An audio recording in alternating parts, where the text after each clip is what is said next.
Thank you for joining me. Hope you all are well. My movie suggestion for last night was a throwback from the 90s. I hope you all enjoyed it. It was Deceived, free in the YouTube queue. This week, the suggestion will be also from the early 90s, Whispers in the Dark. Sadly, Quincy Jones, the music mogul producer, has passed away at the age of 91. Let's get down to business pertaining to the latest developments. Sean Puffy comes. Drugs, homemade weapons, and electronic devices were found last week at the Brooklyn jail where Sean is housed. Last Wednesday, prosecutors asked a federal judge to reject requests from his attorneys to not have evidence, accusers' identities revealed. They said basically it is blatantly improper for any evidence and accusers' names to be revealed this early on. It was also said in the same commentary that this week the grand jury will hear testimony from a male. So who would this male be? Would this be a witness to crimes, illegal activity by Sean, or a male victim, alleged male victim? When I get that update, I'll bring you that said information. TMZ has brought forward information pertaining to NDAs that Sean made party goers sign. You could not film, record any pictures while attending a party unless you had his written consent. His fear was naturally that people would post those said photographs, recordings, audio, whatever, to networks or media sites. Very interesting information. Now we hear from the prosecution that they did not leak the video where he was beating Cassie Ventura at a Los Angeles hotel. It is said that a network released that said video to the public, CNN. I also want to talk about Kim Porter's alleged journal. So let's start with what I have said during this recap of events. Thank you for joining me. Why do you all need to know the accusers' names? Why do you need to know? Sean, why do you need to know? He has one favor in his court at the moment. A judge has asked one female, or told one female rather, that she must reveal herself or her claim will be dismissed. So now we have to say to ourselves, will this happen to other accusers in this debacle pertaining to Sean Puffy Combs? Will a judge or judges tell other accusers, you must reveal your name in order for your suit to go forward against Sean? That's one question I have. But at the moment, one accuser must reveal her name. She cannot be using an alias pseudonym in her filings against him. Very interesting information.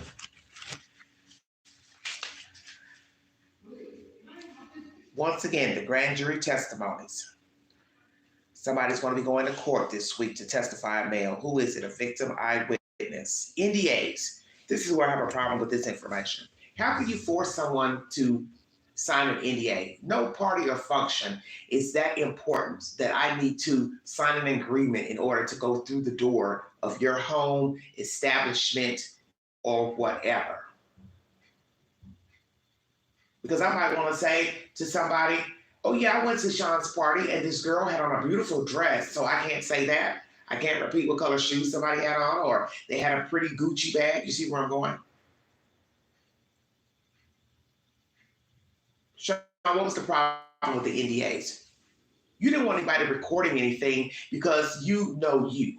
You knew what you were doing at those parties. Rather, it was after hours. You didn't want anybody repeating anything. So what I have to ask myself, which parties were the NDAs? The white parties or the private parties or the people that stayed behind after the white parties? Because I just can't see me getting dressed up and seeing famous people getting dressed up. And as they're walking through the door, someone is standing there with a clipboard saying, oh, hi, what's your name? And you say, oh, my name is, such and such. Well, I need you to sign right here that you won't disclose any information and you won't film and you won't record and you won't take pictures while you're here with your phone. Then why would I want to be there? So I can't take a picture of me and a friend, an acquaintance, a new acquaintance, because Sean Puffy Combs told me I shouldn't. I can't. And as I said before, who's going to force you to sign a piece of paper? Nobody. That's your cue to walk the hell back out the door. Just like we got information weeks ago that he would hand a female a drink. And if you didn't take it, or somebody would hand a female a drink, they would escort you out the party if you didn't take the drink immediately upon arriving. This is bullshit. Because I'm not about to sit here and believe those famous white parties, somebody was walking around trying to force people to drink. Or they would tell you, oh, you got to get out of here. Because you didn't hear famous people saying, oh, I passed out at Sean Puffy Combs' party. I don't remember what happened. I believe these are the events that took place later, afterwards, or what I would call private parties, if you get my drift. Private freak-offs, where it wasn't everybody was involved that initially showed up to the parties. So miss me with this NDA business. Nobody can force you to sign a piece of paper. You go to someone's house right now and they tell you, well, I need to take your phone and I need you to sign a document, not to repeat what you're seeing and hearing, then I would remove myself. You're not going to tell me I can't take a photograph of myself. If I just want to take a photograph of myself at your party, why can't I? Why can't I? So basically, you had to get written consent. So I guess the only people that he would give consent to would be news entities, such as, magazines that want to film and take pictures of him and guests at the parties. He would give them permission. But a regular person, they couldn't take a picture. And naturally, in the early 2000s, many people weren't walking around with cell phones. Maybe famous people had cell phones, but you get my drift. Cell phones weren't just readily popular as they are now. But I'm sure wealthy people did have access to cell phones in the early 2000s.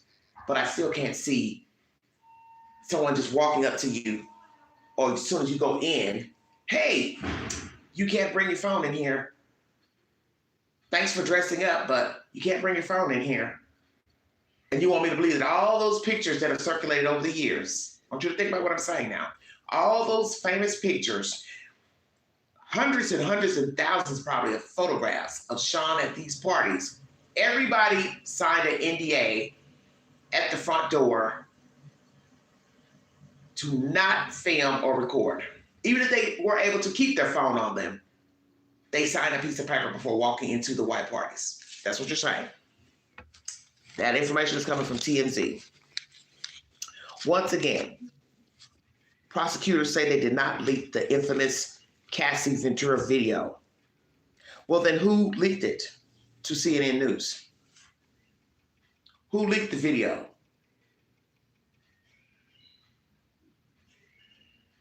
And they're quite righteous too, because at some point when I decided to film it, show it on my network a while back after a few times, there was an issue with it, copyright. So I thought, well, you didn't own the video. You put the video out. So did you buy the video, CNN News? Let's go ahead and ask that question. I guess they did. Who gave CNN that infamous video of Cassie Ventura and Sean Puffy Combs? I'd like to know. I guess the defense attorneys feel that Sean is not getting a fair trial because of that video. Well, he won't get a fair trial just because of these 120 new accusers and all the other people who have filed lawsuits against him. How about that? And then the video definitely didn't help because he lied that he has ever done anything to Cassie Ventura. But yet he paid her months before an undisclosed amount, which is supposed to be 8 figures or so. So she got a nice lump sum of money. Millions. So how much did he pay her? Who had access to that video? The person that he paid? Because it's suspected that he, or alleged that he paid $10,000 or $30,000 or whichever amount for the video to stay quiet. So did the person keep the tape that worked at the hotel? So then you got to ask that question. How many people made a copy of that tape? That infamous tape of him beating her. Did the person hold on to the tape for years? Number one. Did they ever try to reach back out to Sean Puffy Combs to ask for money for that tape? Has he been paying that person on and off for years? Blood money. Possibly so. Kim Porter's journal. You got information from a Mr. Burgess last week that he had to go to court and testify before the grand jury. He spoke publicly to the news agents, TMZ, about having to testify before the grand jury about seeing Sean Puffy Combs on videos with underage persons. Is that true? The fact that Mr. Burgess has been playing hot potato with this journal is baffling to me. As I said in my previous live streams, feel free to go back last week and check out my live streams pertaining to that information. I find it interesting that someone decided to give him the manuscript. Why? So this is what I have come up with. And please listen carefully. Number one, it is strange that a rare, random person will get a so-called manuscript. Okay? Why? Why would someone give him a manuscript from journals? Who is the person that originally had her journals and turned it into a manuscript? He says, he and the attorney, Ms. Kidd, say they have the actual journals. Sorry about the background. So this is what's interesting to me. You all have the actual manuscript from the original journals, not the edited version. So who went in to Kim Porter's personal belongings and took her journals and turned them into a manuscript? Could it be that the person that is taking care of Sean's twin daughters is the orchestrator of this debacle? And they don't want to reveal themselves because they know it will cause strife because you have custody of his two children, or physical custody of his two children. And how would that look? You reveal yourself as the orchestrator of this manuscript, and you also have his two children. So wouldn't that be interesting? The children are raising hell alongside their brothers, that the manuscript is fraudulent and fake and not belonging to their mother, when the person that's taking care of them is the orchestrator of the journals and the manuscript. How about that? That's what I've come up with. Because you got to ask yourself, if the journal is real, that's if it's real, who is the person that put the journal to a manuscript in the first place? Why didn't they put out the journal themselves? Why did they pass it to a mail, and then the mail passed it to Mr. Burgess? See, this is where this is a problem. And then Mrs. Burgess says, oh, I've got the original manuscript that's unedited, but somebody else has an edited version. See, this hot potato game is lame. And to me, it's something to deceive the public. And I don't trust Ms. Kidd, this attorney for this Mr. Burgess, and the other P. Diddy client accuser, because she went to News Nation a month or so ago with the same hot potato game. Oh, she said he did something to her, blah, blah, blah, blah, blah. Then the next time she jumped on News Nation a week later, she tells us, oh, by the way, the person with the tape, the sex tape with a famous person is also my client. Then the next time she jumps on News Nation, she's telling us that, oh, she's got a rift with her client. Then the next time she jumps back on the News Nation, she acts like she's back in with the client. Do you all see where I'm going with this? Now, all of a sudden, she's representing this joker, Courtney Burgess, and he also has flash drives with 8 videos on it with Sean Puffy Combs and minor children engaged in sex abuse. I'll let that sit right there. I do believe it's hard to keep up. Hello, everybody in the chat. Thank you for joining me, the viewers.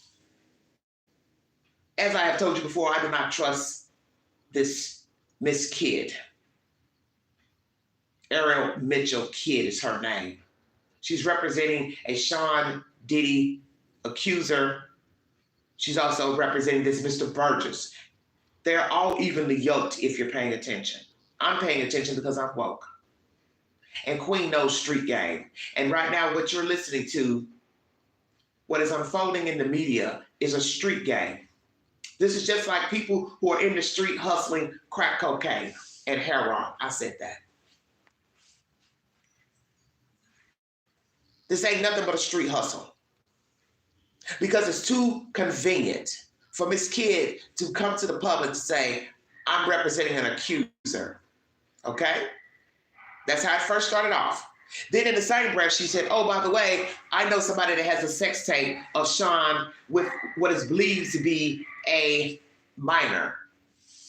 See where I'm going? So it went from, I'm representing an accuser. Oh, I know somebody that has a tape. And then the next week she comes out to the same News Nation and say, oh, by the way, my client is the one with the tape. Stay woke, everybody. This is bullshit. It's a game. Now here it is weeks later, you have a new client. And he has 11 flash drives with 8 videos. Do you all see the correlation?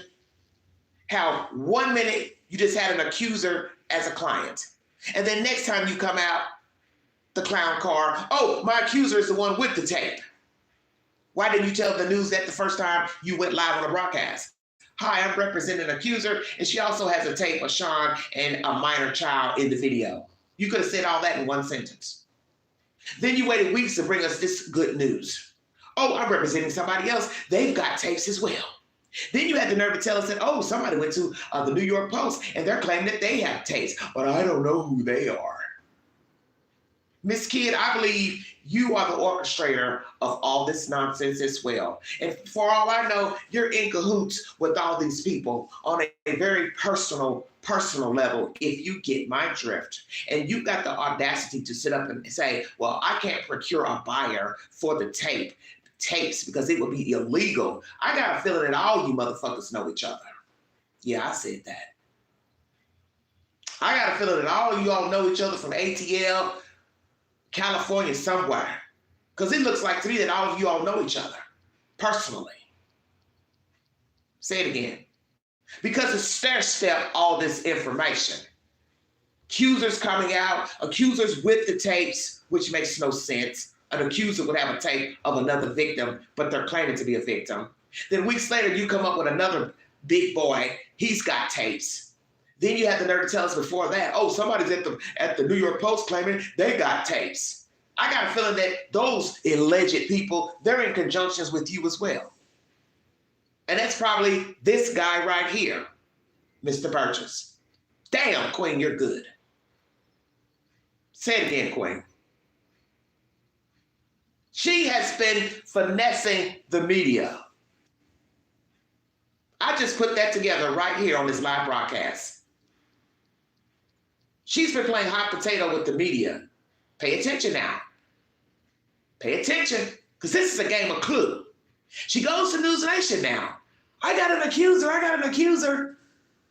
Oh yeah, and somebody I know got a tape too of Sean and a kid, famous person. Then next thing you know, it's her client with the tape. Stay woke now. Then she says, oh, somebody went to the New York Post. They say they got a tape, but I don't know if they're telling the truth or not. I don't know if it's legitimate or not. And then poof, voila, weeks later, she's got a client who also has 11 flash drives. Well, now, I think Queen missed her calling. Some of you said I should have been a detective. Maybe I should have. Maybe I should go get a PI license. Damn, Queen. I guess I need to perfect me a new craft. Miss Kidd, I don't know what you're up to, but I smell bullshit. You're playing a dirty game with the media, and I've been wanting to talk to News Nation myself to say, please stop bringing these hoodlums up here on your camera with the good news. Because Miss Kidd is playing a dirty game with you all. You know what this reminds me of? This Miss Kid, this ghetto ratchet ass attorney. This reminds me of the movie Slow Burn with Ray Liotta. Please check it out. Because when you watch this movie, you will see it's a hustle within a hustle with politics and the inner city and its inhabitants. That's what you are watching unfold right now pertaining to this Miss Ariel Mitchell Kid. She's a hustler. And she has found some stool pigeons that she can use to manipulate the system for the almighty dollar.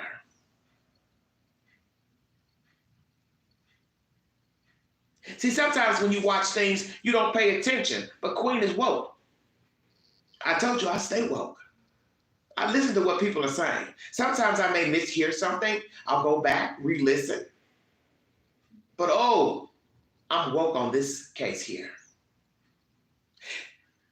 Somebody decided to reach out to Miss Mitchell. They found them an attorney that's willing to play dirty games with the media and the judicial system. And she's playing the game right back. Because I just find it very strange that she starts off talking to the news and acting coy with information. And then the next time she comes back to the news, she's telling the news and the masses and the public, oh, by the way, my client is the one with the tapes. When she could just say that the first time she goes to the news. This is some BS, I'm telling you. So we have a sweep of the jail, devices found, electronic devices, homemade weapons, drugs, not affiliated with Sean Puffy Combs directly. We have his attorneys wanting evidence in this case, in these cases, also names released, identities released. District attorneys are saying, we don't feel like we should be giving out this information early on, but his attorneys feel like juries will be tainted, a jury will be tainted with all this hoopla pertaining to him and all these accusations and allegations. A judge has told one accuser she has to reveal her name or her claim will be dismissed. Who is this female? And what will she have to say pertaining to her abuse by Sean Puffy Combs? Also, someone is supposed to go to the grand jury this week to testify pertaining to information. A male. Who is this male? Who are the famous persons in these videos that Mr. Burgess has enlightened us with? They are believed to be, as Miss Kitty would say, believed to be underage victims, not aware that they're being filmed. And he says they do look like they are inebriated in the videos. And as I said to you all in my previous content, what Miss Kidd and her clients don't seem to understand is common sense. You all have in your possession kiddie porn. Say it again, Queen. You all have in your possession kiddie porn. So while you're walking around trying to find a buyer for the kiddie porn, trying to find people to buy the pornography, you are selling kiddie porn. You're in possession of kiddie porn. If you keep a copy, you are still possessing kiddie porn. And News Nation has said they know the names of the people in the videos, which leads me to believe they've watched the porn. So that means if you bought these tapes, videos, or whatever from Mr. Burgess or whomever, you are now in possession of kiddie porn. Checkmate. Did I clear that up? Did I clear that up? That's my commentary. All these people are playing a dirty game with the media and the judicial system. And what they're all going to find out is that they're all going to probably be rung up and be sitting right beside Sean Puffy Combs. Because you see, as I just said, you are breaking the law by having these tapes. And if you don't know that, there's something wrong with you. And why would you want them in the first place? So now we got to go back into the book of life and ask ourselves, who is the person that is putting out this information and these tapes? Who was the original person that had the audio visual of Sean in videos with minor children, drugged, inebriated, and filmed without their consent? And why aren't they the person releasing the tapes on their own accord? That would lead me to believe it's somebody that does not want Sean to know they have access of the tapes. And that's the next question his attorneys are going to have. We need to know the name of the persons releasing these tapes besides Mr. Burgess. Who was the other clients of Miss Kids that released the tape, has the tape, and wants to have a buyer for the tape? And now we got to ask that question. Has she found a buyer for the tape? As I told you all before, this is a dirty game. I believe Miss Kid's client, female client, she's in cahoots with Mr. Burgess. Bingo card. I believe they know one another. I believe they are evenly yoked. Say it again. So you have to now ask yourself, if Mr. Burgess and the female client, Jane Doe, are in cahoots together, this still goes back to, where did they get the tapes from? Anybody paying attention? Why is a random person giving Mr. Burgess a tape? How is it that this other client has a tape? You all better pay attention. Somebody close to Sean has passed these tapes out. And if they're wanting a payday, how is that going to work? Oh, shit. You all weren't waiting for that, now were you? You all weren't waiting for that.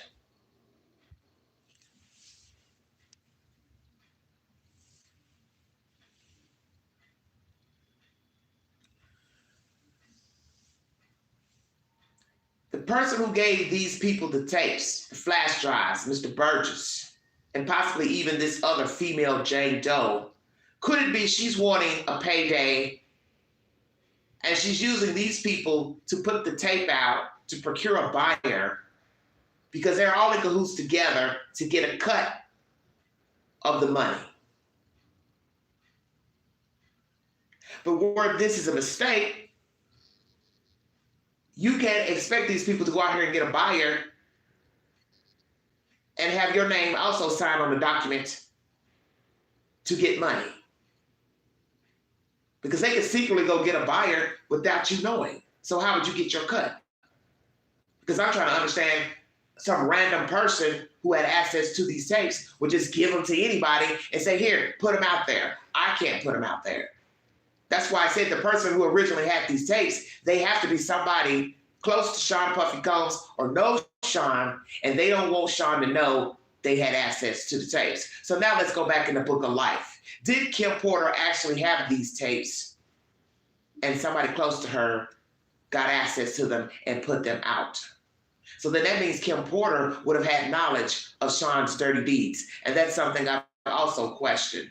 Everybody else has a story about Sean Puffy Combs. Cassie Ventura has stories about Sean Puffy Combs and his dirty deeds. Then that means Kim Porter, God rest her soul, she also would have to have had knowledge that he performed these sex acts, sex abuse, drugged women, men, on the down low, bisexual, homosexual, while she was with him.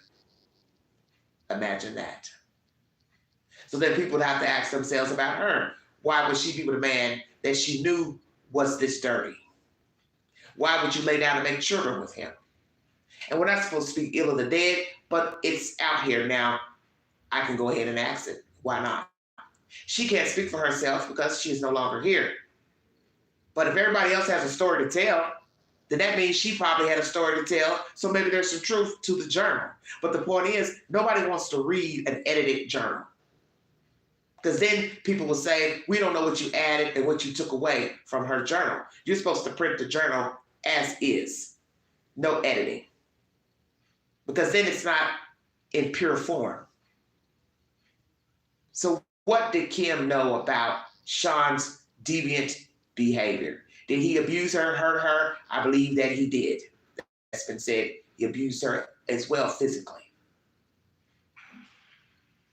Because somebody made a comment about that in an article I was reading below, saying the father feels like, well, he's hoping these things aren't true about Sean.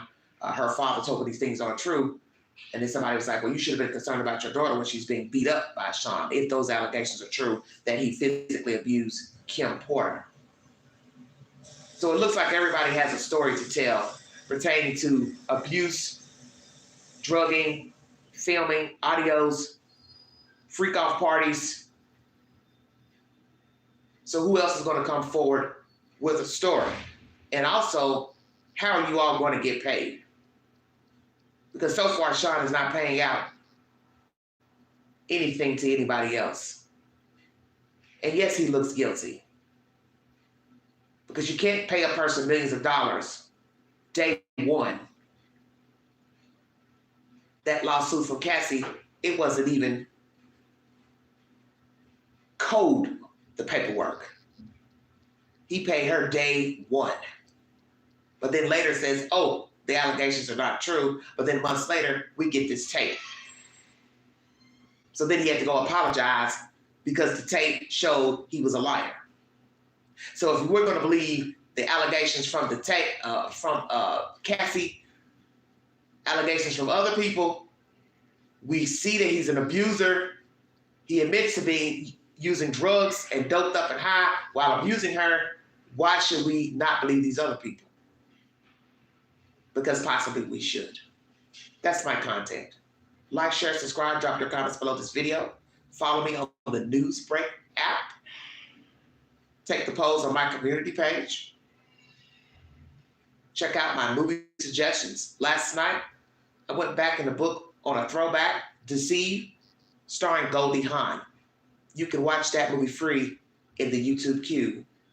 This week's movie suggestion is also a throwback from the 90s, Whispers in the Dark, with Annabella Sciorra and Alan Alda.